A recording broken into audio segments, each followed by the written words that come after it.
What's up, blockchain gang? Here are another 10 tips that I wish I'd known before playing MIR4. Now you may know some of these already, but everyone is sure to learn something to help them on their journey, and if this is the first MIR4 tips and trick video you are seeing, I have made 4 others just like it. I plan on re-releasing all 50 tips with updated director's commentary for much needed improvements, so you may want to look out for that one instead. Let's do it. Ooh, ah, yeah.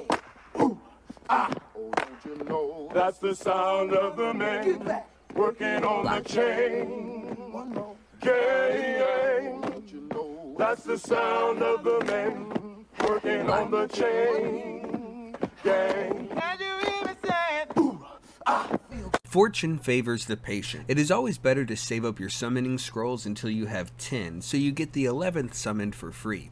This will give you a 33% chance to summon a rare instead of a 30%, and a 1.1% chance to summon an epic instead of a 1% chance, which is well worth the wait. If that wasn't enough, you will fill up your Dragon's Promise to get a free epic item after 910 scrolls instead of 1,000, which will arrive 1 to 2 months sooner if you are free to play and cursed with bad RNG. I know this is not technically how percentiles work, so please don't go calling the probability police on me. I just wanted to illustrate how the increase is not negligible. Work together.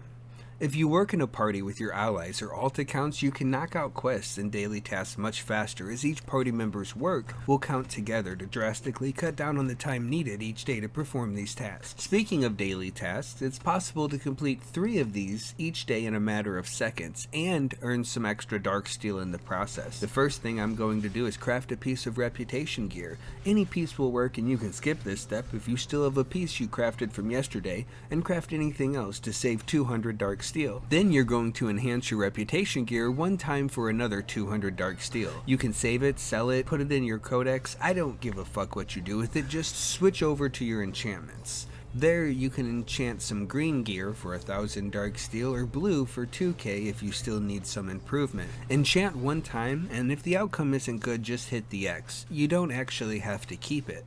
Now we can collect our 3 tasks, including 2,000 dark steel, for a small profit of 600 DS if we enchanted a green item, or a cost of only 400 DS if we did a rare instead. You'll want to complete these 10 tasks every day for those extra vigor pills they provide. Speaking of vigor, you can teleport to stop your vigor usage. Vigor gives you a large bonus to experience and can be earned from eating vigor pills or working. When you kill a monster, your vigor begins to drain for a period of about 30 seconds since you killed the last monster. This timer can be stopped early by using a teleport scroll, but what I like to use this tip for the most is in the magic square. While I'm searching for the room that I want, I'll kill a small group of monsters in each room that I come to in order to get their drops and extra experience, and then I'll teleport to the next room, saving me 30 seconds of vigor. It beats standing around doing nothing for 5 seconds any day. While fighting during the valley capture event each Wednesday, it can be difficult to quickly teleport between the valleys. Usually you'll have to wait for an ally to ping their location, open the chat, select the ping, select move, and click fast travel when you start running to your destination. Alternatively, you could open the map, select the main map, select the area, select the valley, select the 4th floor, and teleport that way. A much faster solution would be to accept a mission or daily quest from each of the 4th floor valleys, and then whichever valley you are needed at, you can simply select the quest on the list to the right and click teleport. Remember that this tip will not work if you've already completed your 30 daily missions and all quests for that floor. If you're dying over and over again in your clan's expedition, it's possible to use the door icon to leave the expedition and rejoin it. This will reset your death respawn counter, which stacks higher and higher with each death if you continue without exiting. Don't fight when ambushed. If you are minding your business and grinding monsters when someone attacks you, it's almost always best to teleport away, or at the very least jump off a cliff to avoid any experience loss. There's a good chance you'll be missing a chunk of health and mana before the fight, and many of your abilities will already be on cooldown. They'll also be using the power of the monsters against you. You probably don't have the best setup going for PvP if you're focusing on experience or drop chance. Even if you have beaten the person before, it's not worth fighting from such a disadvantageous position. Sometimes it is possible, if you anticipate an attack, to switch off the autocast on all of your abilities and only pretend to be AFK. That way when they attack, You'll have all of your mana and abilities ready to take them down. That is the only time I would make an exception to this tip. Use your dash keybind. You can now set a key on your keyboard to dash or sprint. I put mine on caps lock because I couldn't find another key in range of my left hand. The downside is that I frequently have trouble controlling the volume of my voice, but I have trained my pinky now to always double tap the dash button to disengage the caps lock. It helps to make a little sound like I'm trying to encourage my horse to get a move on. You can also set up a key to switch between PvP modes on the fly. If you'd like more information about keybinds, check out the video on the card in the corner.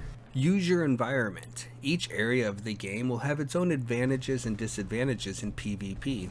Elite and field areas have cliffs that you can escape over if attacked by multiple enemies.